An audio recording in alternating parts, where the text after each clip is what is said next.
The sun rose slowly over Cedar Hills, spilling gold across the new homes that stood in neat, proud rows.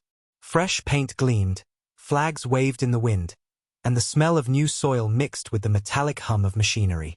Today was supposed to be a day of triumph, the HOA's grand ceremony for their biggest project yet.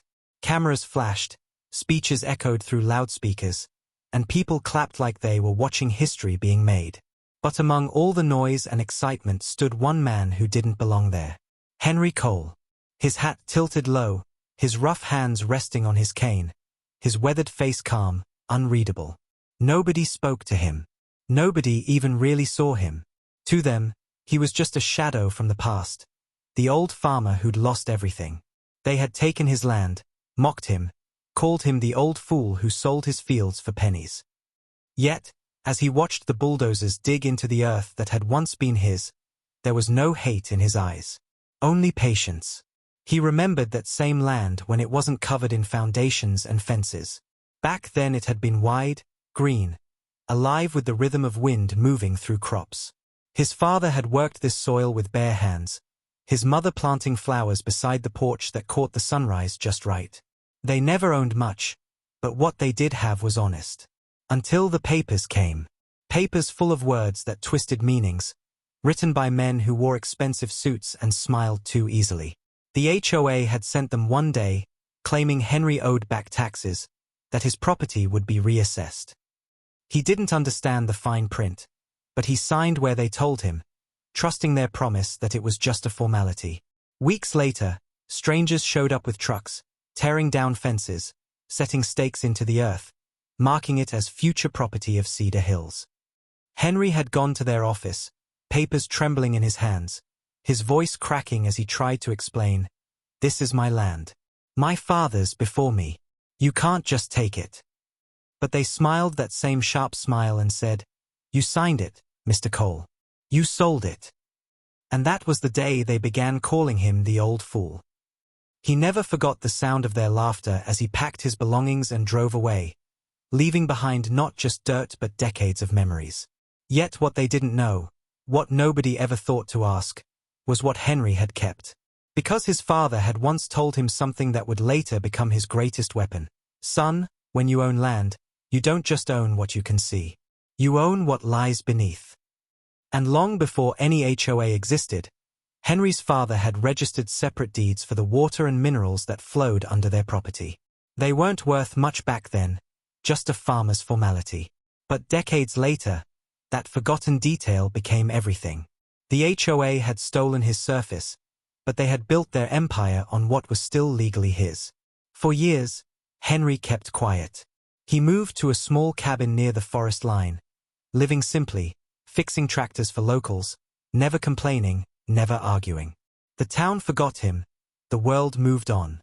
But every few months, he'd drive into the county records office, pull out the old drawers full of documents, and make sure the same 3 words were still there.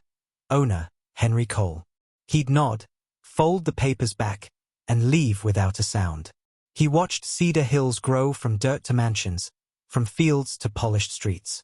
He watched the people move in, smiling, waving their HOA newsletters, proud of their perfect lawns.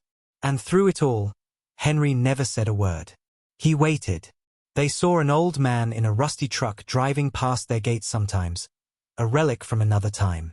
The HOA president, Victoria Hensley, once joked at a board meeting, "Maybe we should start charging him for trespassing in his dreams." Everyone laughed. Henry didn't hear it, but even if he had, he wouldn't have cared. He wasn't waiting for their laughter to stop. He was waiting for something else, for them to finish. Because he knew the more they built, the deeper they dug. The more they relied on the resources under the ground, the tighter the trap became. The day of the groundbreaking ceremony, Henry parked his truck at the edge of the road and stepped out. He looked older now, but not weaker. His back was straight, his eyes sharp. He leaned against his cane as he watched them plant the shiny future of Cedar Hills sign into the ground, the one that stabbed right into the same earth he once plowed with his father's hands. The sound of the crowd's laughter carried across the field like an echo of old ghosts. He didn't smile, but a faint curve touched the corner of his mouth. the kind of smile that comes from someone who knows something nobody else does. After the ceremony, as people headed to their cars, Victoria noticed him standing near the edge of the property. She approached him, her heels sinking slightly into the soft dirt. "Mr. Cole, isn't it?" she said, her voice syrup-sweet but sharp underneath. "I hope you're not still upset about the sale. Business is business, you know." Henry nodded once, his gaze steady. "Oh, I'm not upset," he said quietly. "I'm just making sure you build it right. Wouldn't want to see all that hard work go to waste." She laughed, flipping her hair. "Don't worry, old-timer. We know what we're doing." He tipped his hat. "I'm sure you do, She walked away, still smiling, not knowing that she had just shaken hands with her own undoing. That night, Henry sat on his porch as the sun set, lighting the sky with deep red and gold. He pulled out a weathered folder from his coat, the edges frayed, the ink faded but legible. He opened it, tracing the words with a calloused finger. Water rights, Henry Cole. Mineral deed, Henry Cole. These were the pieces they had overlooked, the quiet details buried beneath all their pride. He leaned back, watching the lights from Cedar Hills flicker in the distance, small dots glowing on the horizon like fireflies. They looked peaceful now, but he knew the peace wouldn't last. As night settled in, the wind whispered through the trees, carrying with it the smell of rain and soil. Henry closed his eyes, listening to it, the same way he used to when he was young. The land still spoke to him, every rustle of leaves, every gust of wind, every quiet hum under the ground. It was alive, and it remembered. The world could call him a fool, the HOA could take his home, but they couldn't change the truth written deep in the bones of the earth. He whispered softly into the night, "You can't steal what remembers who it belongs to." Then he folded the papers carefully, slid them back into his coat, and smiled a small, tired smile. He didn't need to fight. He didn't need to shout. All he needed to do was wait. Because one day soon, they would realize the cost of building on a man's silence. And when that day came, the same people who called him the old fool would finally understand what kind of wisdom it takes to let the world hang itself with its own rope. That night, a storm rolled in over Cedar Hills. Thunder echoed across the hills, lightning flashed over the rooftops, and the rain came down hard, seeping into the soil, into the veins of the land. And beneath it all, deep underground, the water Henry Cole owned flowed steadily, untouchable, indifferent to the surface chaos. The land slept, and so did Henry, content, knowing that when the time came, the ground itself would remember its true owner. The morning came quiet and cool, fog resting low over the fields beyond Cedar Hills, but Henry Cole was already awake, sitting at his kitchen table with a cup of black coffee and the same folder he had carried for nearly 20 years, the one that held the truth everyone else had forgotten. The pages inside were yellowed, the corners bent, but the ink was still bold, still alive, still his. Outside, the world was moving on, cars rumbling toward shiny new homes, children laughing on sidewalks built over the bones of his family's farm. And yet, Henry didn't feel bitterness.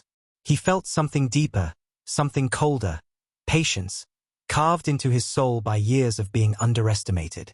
He remembered the day he left this land like it was yesterday. The HOA had surrounded him with clipboards, their words slick and quick like oil, their smiles rehearsed. "Just sign here, Mr. Cole. We'll handle the paperwork. You'll be compensated fully." They'd said it so kindly, like they were doing him a favor, and when he realized too late what they'd done, when the sheriff's car came with the eviction order, it was already over.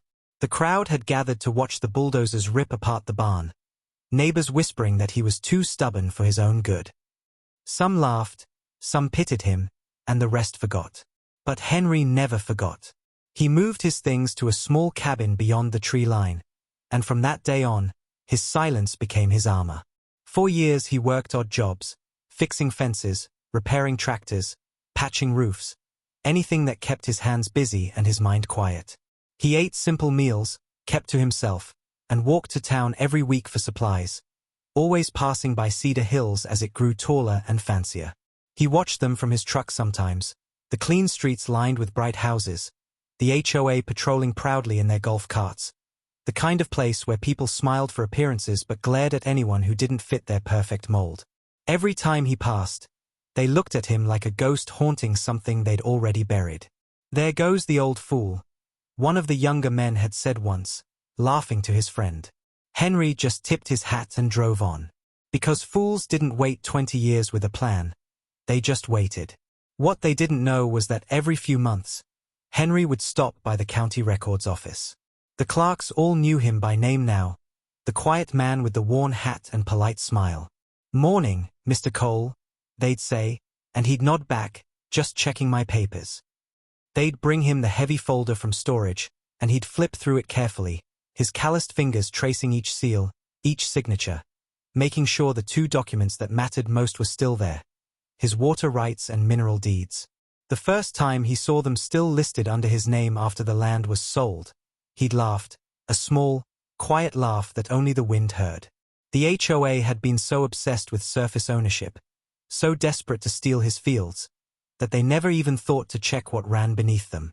The ground, the wells, the aquifers, they were his. And all their houses, their pools, their gardens, they lived off what was his.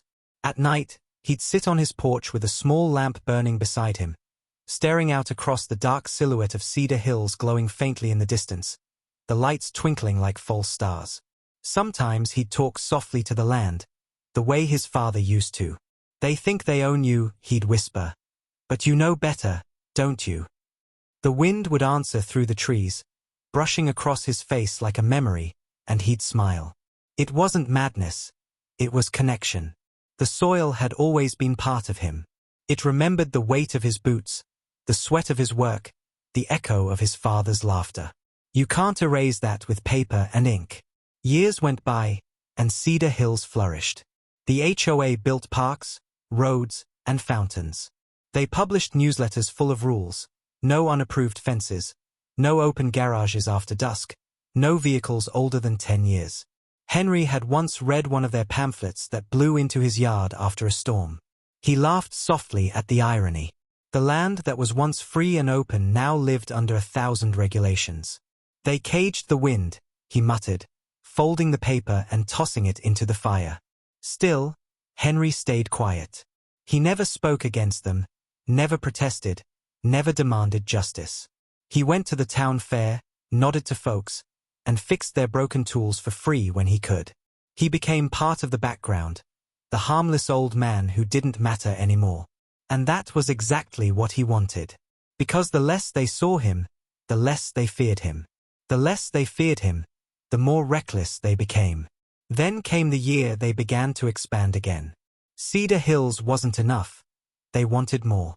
A golf course, a shopping plaza, a man-made lake fed directly from underground water reserves. That's when Henry's quiet patience started to shift into something sharper. Because that lake they wanted to fill? It would draw directly from his water source, the same one his father had registered under the Cole family decades before. He went back to the records office, confirmed it again, and smiled as the clerk said, "Still yours, Mr. Cole. Looks like nobody's noticed." That night he walked down to the old stream that once bordered his farm. The water still ran clear, slow, cold as stone. He knelt down, cupped it in his hands, and whispered, "You remember, don't you?" The reflection of the moon rippled in the water, and in that moment, Henry felt the strange peace of a man who knows time is finally catching up to those who thought they'd outrun it. The next morning, he saw the HOA president herself again, Victoria Hensley, standing beside a news crew as they filmed the groundbreaking for the lake project. She wore a hard hat for the cameras, her smile wide and fake. "This is for the future of Cedar Hills," she declared proudly. Henry stood at the back of the crowd again, just like before, his old hat pulled low, his cane pressed against the ground. Someone whispered nearby, "That's the old man who used to live here, the one who lost it all." Another voice laughed, "Yeah, poor fool. Bet he wishes he'd sold it for real money." Henry's eyes never left Victoria. He didn't blink, didn't move, just watched as the first shovel of dirt was turned over. The reporter's microphone caught her saying, "This land has been given new life. It belongs to Cedar Hills now." And that was the moment he smiled, not out of anger, but out of understanding. Because he knew, sooner than she could imagine, those same words would come back to bury her. When the ceremony ended, he walked past them quietly, nodding to one of the construction workers he'd known for years. The man wiped his brow and said, "You okay, Henry? You shouldn't be out here with all this noise." Henry chuckled, "Don't worry about me, son. I'm just checking how deep they're digging." The worker laughed without understanding, but Henry didn't explain. Some truths didn't need words, they just needed time. Back home, he opened his old metal box once more and laid the documents out across the table, smoothing them flat with his hands. The ink caught the evening light as he whispered to himself, "You called me a fool, but you forgot what fools can remember." He folded the papers, slid them into his leather folder, and placed it gently beside his chair. The sound of the wind outside grew stronger, whistling through the cracks in the cabin walls, like the land itself was waiting. And that night, as he sat alone by the dying fire, Henry closed his eyes and saw his father's hands, rough and steady, planting seeds under a wide sky. He saw his mother hanging laundry in the sun, smiling, calling him in for supper. He saw the land before the fences, before the lies, before Cedar Hills ever existed. And when he opened his eyes again, the firelight flickered across the deed on the table. The proof that the story wasn't over, not by a long shot. The ground outside might look quiet, but it was only sleeping, waiting for the day when the old fool would remind everyone who it really belonged to. The days rolled on and Cedar Hills grew like a proud child that didn't know its parents were thieves. The streets buzzed with new cars, new houses, new people who thought they were living the dream. Fountains shimmered under the morning light. Lawns sparkled with sprinklers that sprayed perfect arcs of stolen water. The air smelled like money and new beginnings, but beneath that polished surface something quiet and old stirred, something that never forgot. The land itself breathing slow under the concrete, waiting for the man who still carried its name.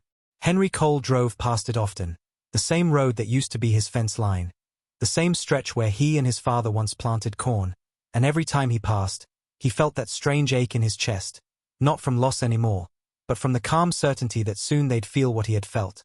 Soon they'd know what it was to think everything belonged to you and then realize it never did. The HOA had grown arrogant, louder, drunk on its own success. Their newsletters bragged about record home sales, about the future of Cedar Hills. And at the center of it all was Victoria Hensley, the self-appointed queen of the neighborhood. She spoke like she owned the sunrise, smiled like every blade of grass was her achievement, and the town worshipped her for it. Reporters called her the woman who turned empty land into gold. She liked that title so much she printed it on brochures. But Henry knew the truth. It wasn't empty land she'd turned. It was his, and she'd built her empire on top of a story that was never hers to tell. She didn't just take property, she took legacy. That was something you couldn't measure in dollars. That was something you couldn't replace when it came back to collect. One summer evening, Henry was at the general store buying nails and lamp oil when he overheard two men from the HOA talking near the counter. They were laughing about new expansion plans. "We're starting the golf course next month," one said proudly. "And guess what? Vic wants to add a private lake. She says it'll raise property value by 30%. The other man laughed. "That old fool who used to live there would roll in his grave if he saw what we've done with his dirt." Henry smiled faintly as he paid for his things, tipping his hat politely. "That fool's still breathing," he said softly as he walked out, leaving them in silence, their laughter dying in their throats as the door swung shut behind him. That night, sitting by his small lamp, Henry pulled out the newspaper from his truck and read the article about the expansion.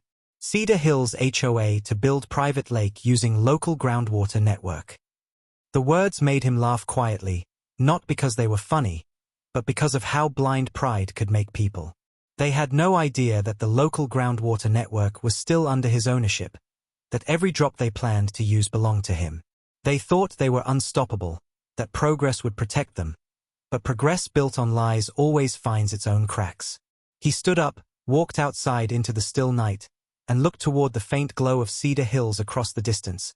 The wind brushed through the trees, carrying with it the faint smell of soil after rain, and he whispered to the darkness, "You feel that, old girl? They're taking too much again, aren't they?" He could almost hear it answer in the rustle of the grass, soft, steady, alive. "I know, son, I know." He smiled.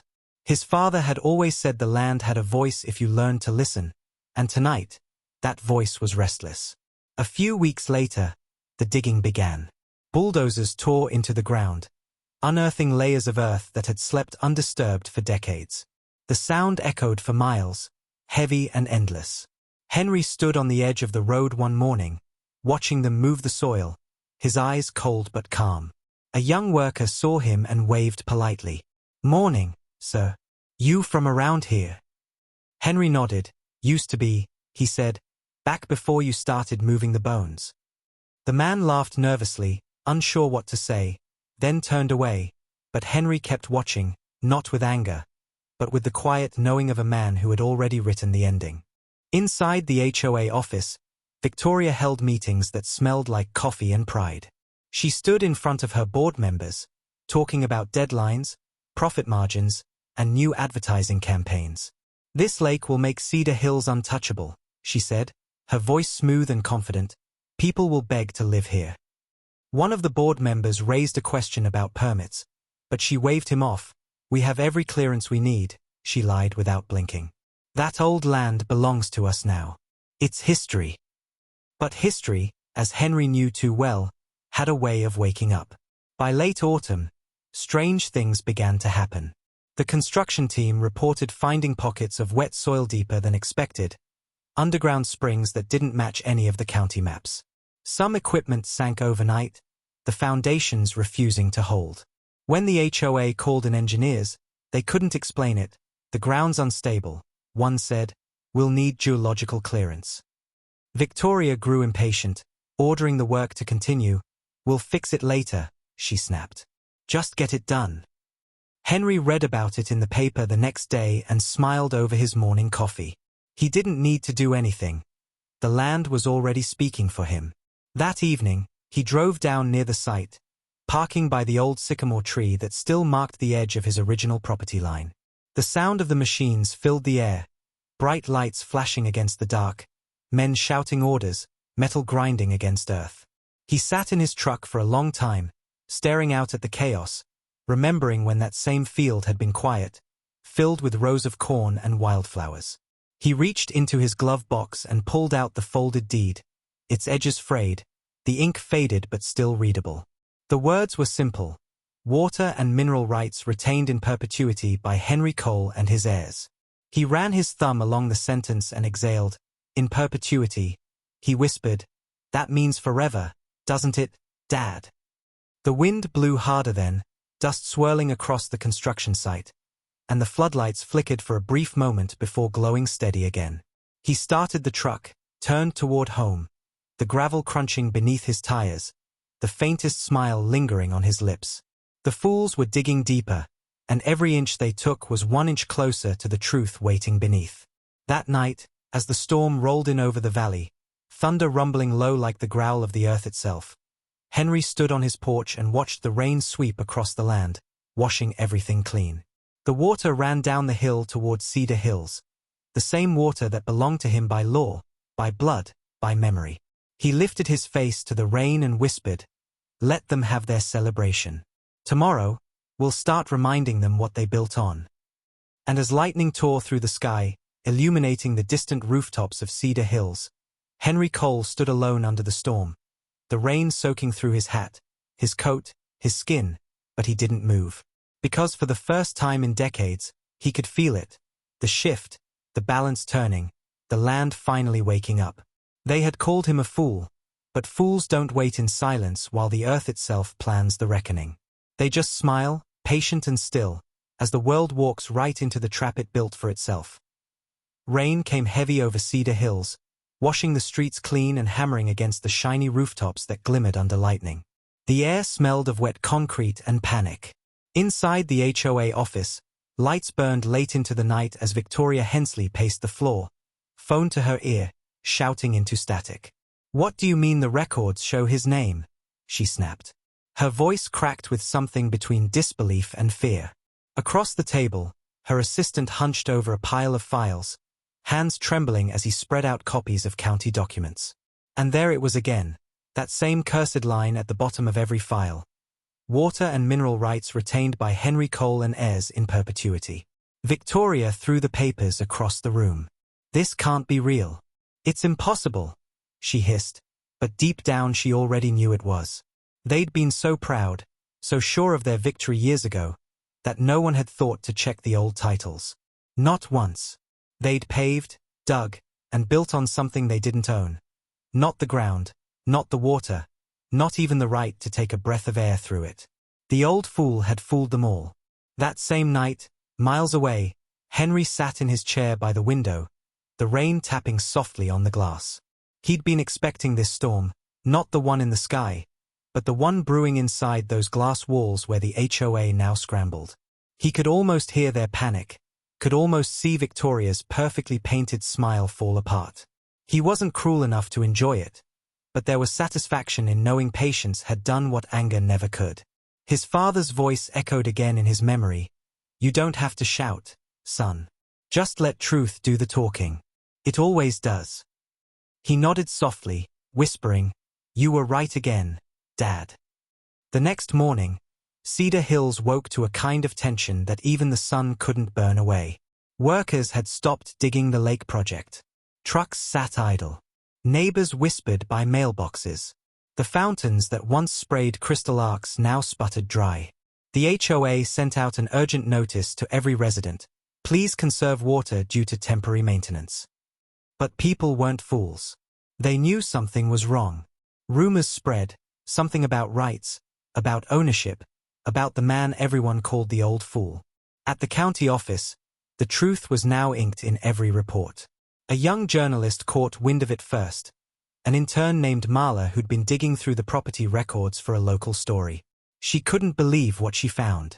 She printed the article that afternoon, the headline bold enough to split Cedar Hills in two. HOA built on land it doesn't OWN. Local farmer holds true rights. By evening, the town exploded. The HOA phones rang nonstop. Victoria tried to control the narrative, calling emergency meetings, denying everything, blaming clerical errors. He's confused, she said on the news. It's an old document. It means nothing. But the county registrar came forward live, holding up the original deed. It means everything, he said. Legally, this land's foundation belongs to Henry Cole. Reporters flooded his driveway the next day, cameras flashing, microphones reaching. Mr. Cole, what do you have to say about the HOA using your land without permission?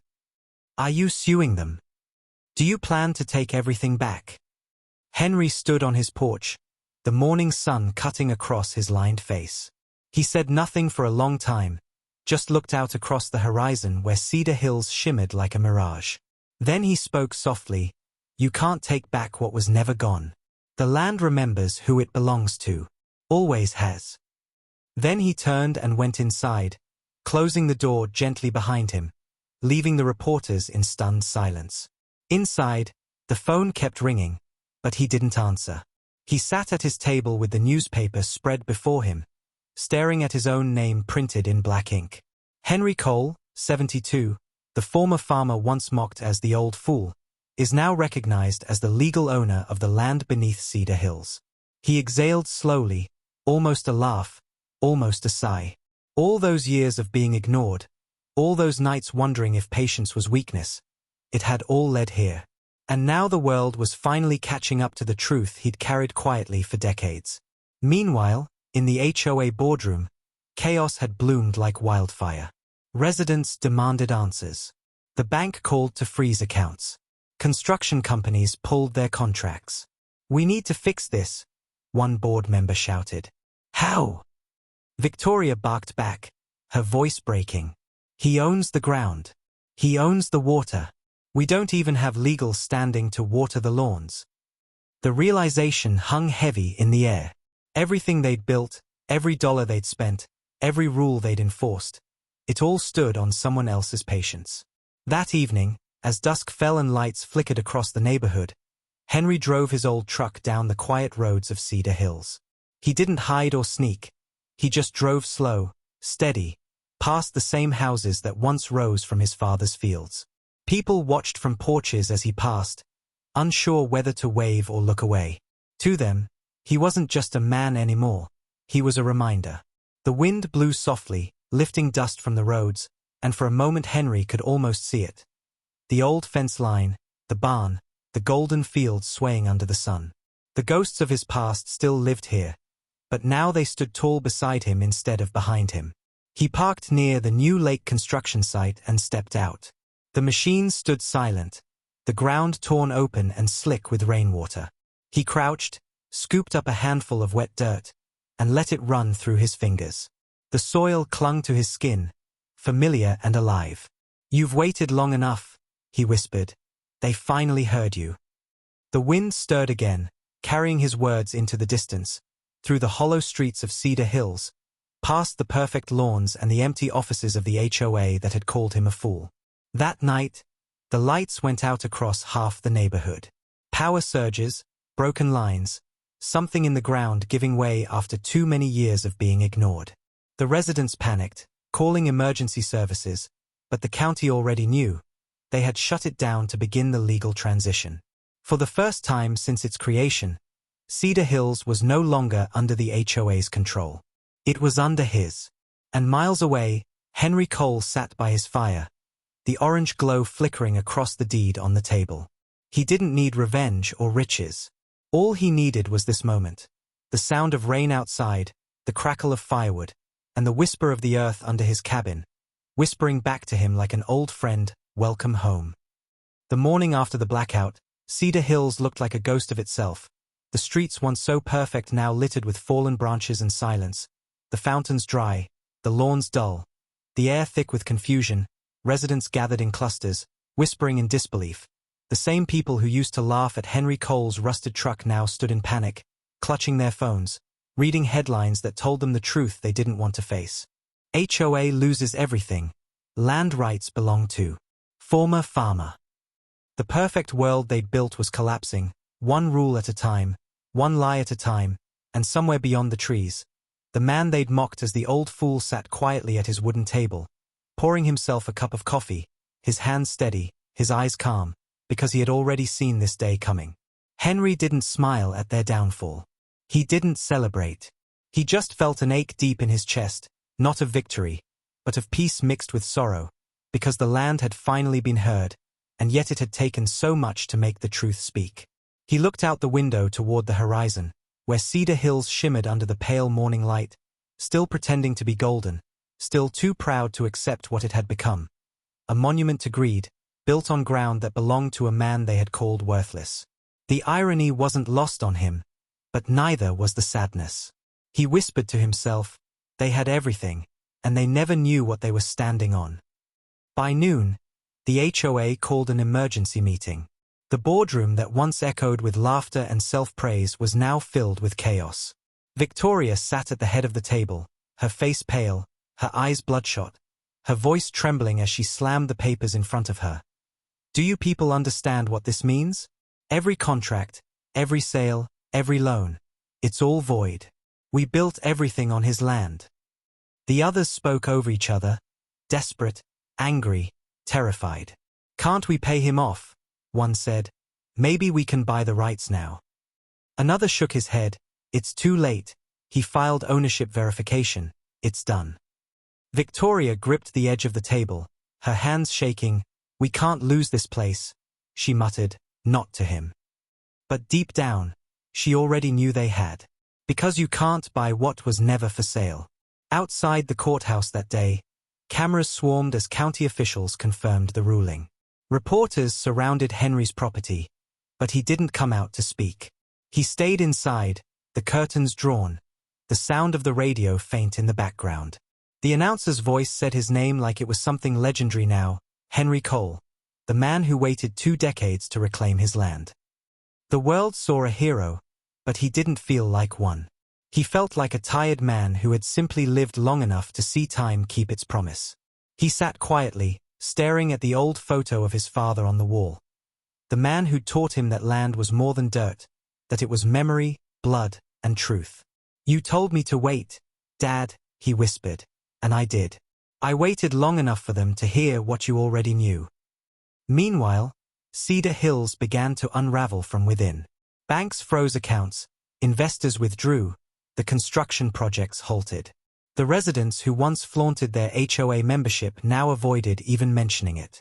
One by one, the signs that read Cedar Hills, a community of excellence, were taken down. The newspaper called it the fall of a dream, but Henry didn't see it that way.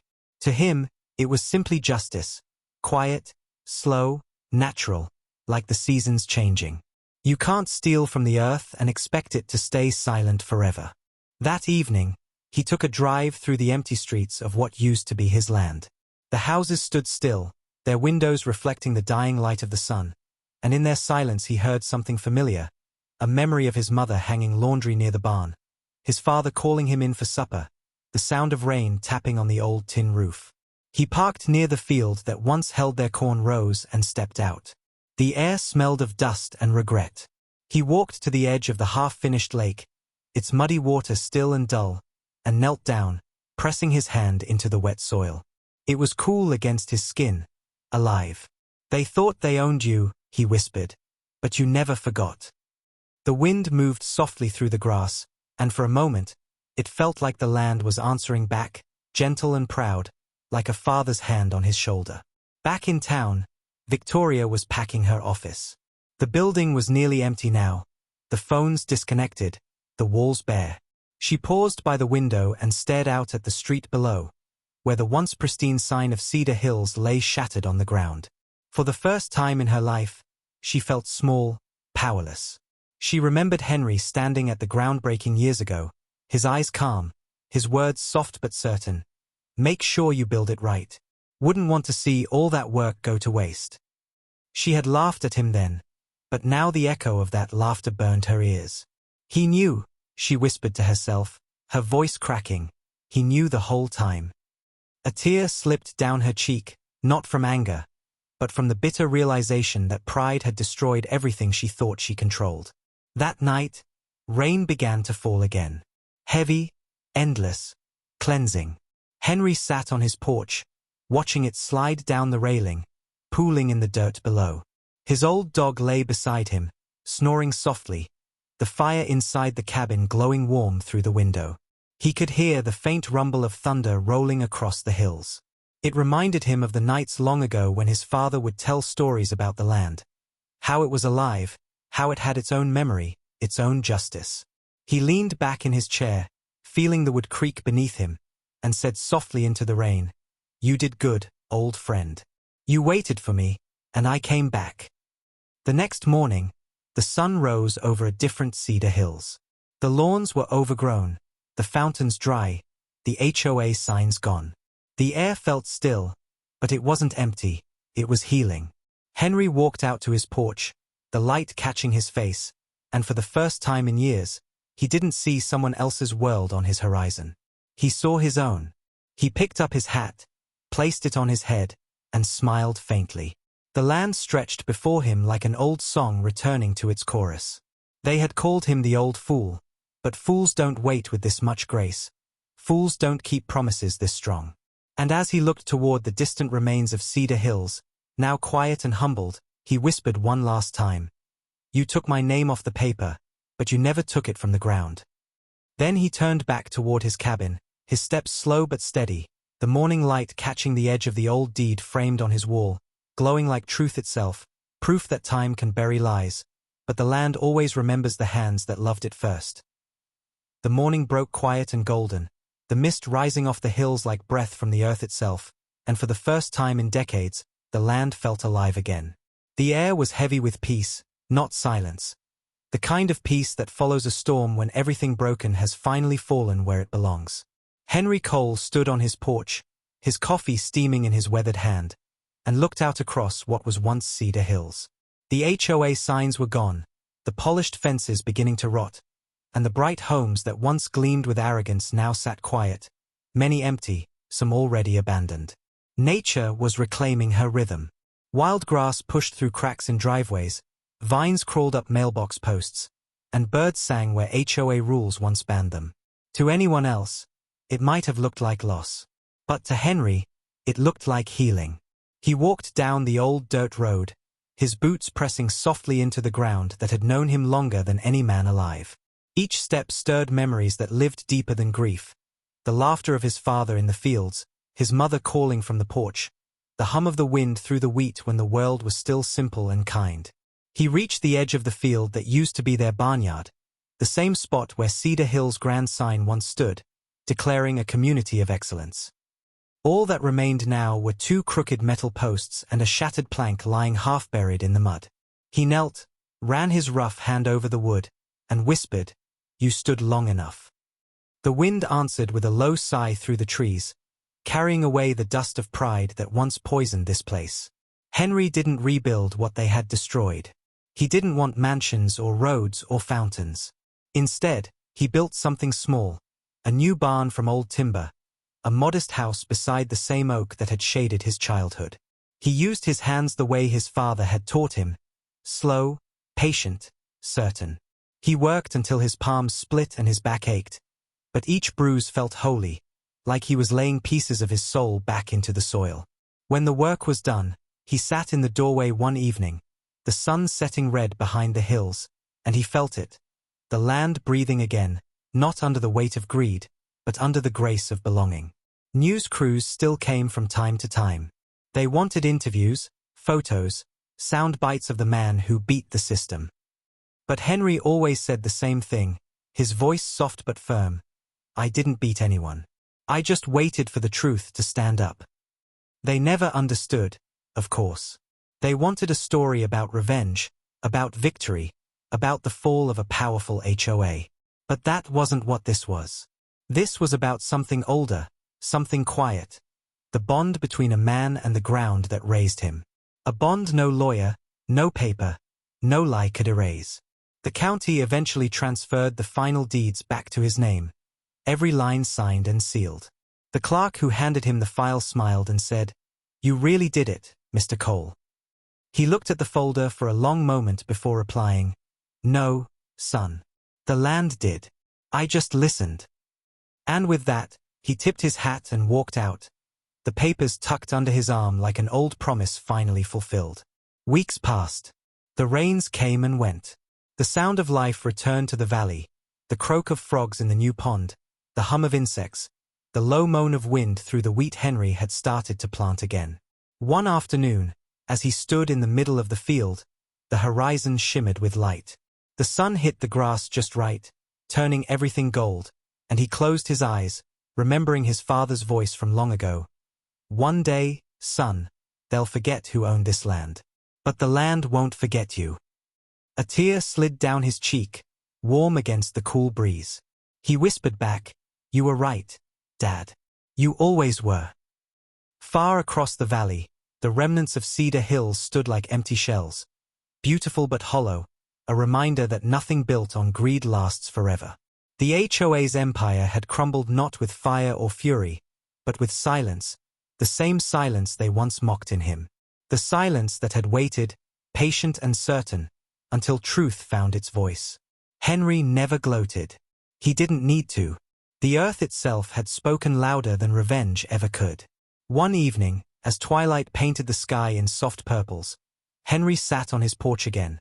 The same way he had for years, the smell of rain and hay in the air. His old dog rested at his feet, and the wind rustled through the wheat fields that had grown strong and tall once more. In the distance, fireflies flickered like stars that had fallen to the ground. He leaned back, hat low over his brow, and whispered into the dusk, "We're home now." The land seemed to hum in reply, the sound low and steady, like a heartbeat beneath his boots.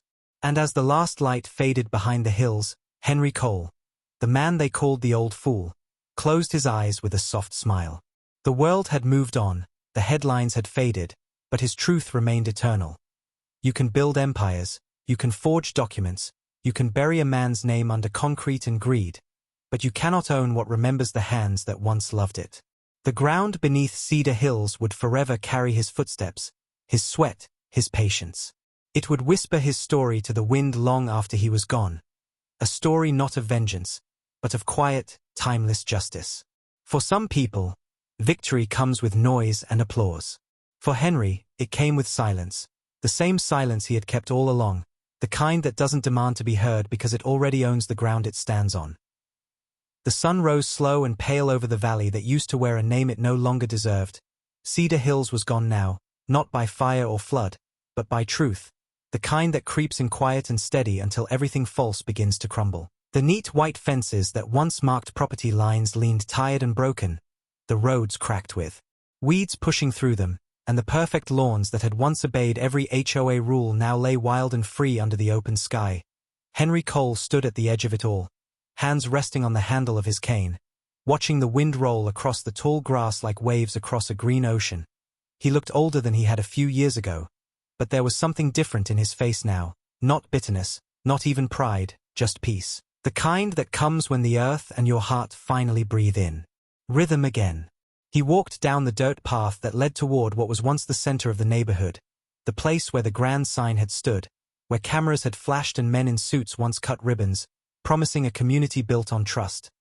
Now there was nothing but silence and birdsong, the kind of silence that feels sacred, as if the land itself was resting after years of being hurt. His boots sank slightly into the wet soil, soft and rich again. The kind of earth that remembered him, the kind that knew his footsteps like an old song. He stopped by the pond that had replaced their half-built lake. It was still and beautiful, sunlight dancing across its rippling surface, and for the first time in years, Henry smiled. Really smiled, not out of victory, but out of gratitude, because the land had found its way back home. A truck pulled up behind him, breaking the quiet. It was Marla, the young journalist who'd written the first story about him months ago. She stepped out, holding a camera and a notebook, her face kind but hesitant. "Mr. Cole," she said softly, "I'm sorry to bother you again, but people keep asking about you, about what you're going to do now that it's all yours." Henry turned slowly, his eyes warm, calm. "Do?" he echoed. "Miss, I already did what needed to be done. I waited." She smiled a little, lowering her notebook. "They say you brought down an empire just by being patient." He chuckled low, the sound like gravel and sunlight. "I didn't bring anything down, young lady. Pride did that all on its own. I just gave it enough rope." They walked together toward the old oak tree, the same one that had stood watch through it all. The theft, the lies, the storm, and the quiet return. Henry stopped beneath it, his hand brushing the rough bark. "My father planted this tree when I was born," he said, his voice soft and steady. "He told me, 'Son, the trick to growing anything worth keeping is to let it take its time.' I guess I finally understand what he meant." Marla looked around, her eyes wide. "It's beautiful here," she whispered. "Peaceful." Henry nodded. "It's honest. That's better." She wanted to ask more, wanted to write another story, but somehow, the words felt too small for what she saw. A man standing on his father's ground, surrounded by history and silence, and the kind of justice that doesn't need applause to exist. Later that evening, Henry sat on his porch again, the sun setting red behind the hills, his old dog lying at his feet, the sound of crickets rising like music. He looked out across the fields, now golden and endless again, and thought about everything that had happened. The papers, the courtroom, the faces that once sneered at him and now looked away in shame. He didn't hate them, not even Victoria. He understood something she never would, that you can't own land the way you own money or titles. You can only belong to it, like family, like memory. He picked up his hat, brushed the dust off, and said quietly, "You don't win against the land. You only get to borrow it until it remembers who you are." Some nights, he'd see headlights far away, people driving by to catch a glimpse of the place they'd read about. The man who outwaited the world. Some stopped to take pictures, others left flowers by the fence. But Henry never went down to meet them. He didn't need to explain himself. He'd spent a lifetime being misunderstood, and now he had nothing left to prove. He'd sit with his cup of coffee and listen to the wind move through the fields, slow and constant. The same way his father once did, the same way his children would, maybe even after he was gone. In town, they started calling him something new, not the old fool anymore, but the man who waited. His story spread far beyond Cedar Hills, across counties, across states, until it became a quiet legend told by farmers and dreamers alike. A story of patience and faith and the kind of strength that doesn't shout, just stands still until time does the shouting for it. But Henry didn't care for legends. He cared for mornings like this one. The sound of dew dripping from the leaves, the smell of earth after rain, the first light of dawn touching the roof of the home he'd built with his own 2 hands.